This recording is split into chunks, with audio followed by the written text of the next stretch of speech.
再来看一个上新的消息咯，新竹地检署今仔甲新竹县长杨文科在内计共12个人起诉，原因是去年的4月27日，防疫建设建案边啊发生涂骹破一空，规台轿车落去。检方查出讲，防疫建设总经理有私底下拜托县长杨文科来协助因恢复工程哦，佮提供杨文科竞选总部的土地佮政治现金。 检察官认为，被告杨文科等公务员长期受国家栽培，受民众付托担任县长、处长等要职，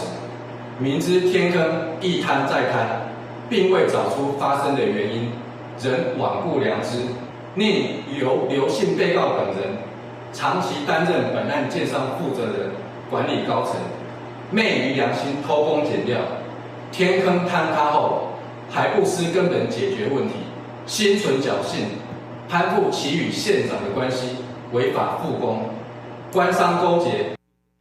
新竹地检署查出防疫建设因为偷工减料造成涂骹破空哦，对2022年开始，总共嘛造成8件意外，严重危害到民众的安全。所以新竹县县政府哦，伫2022年到2023年，就发出3届的停工的命令。也毋过，检方嘛查出讲，建设公司的头家私底下有拜托新竹县长杨文科，互因恢复工程哦，佮提供杨文科竞选总部的土地佮政治现金。检方以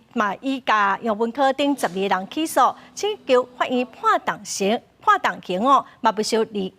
5千万的犯罪所得。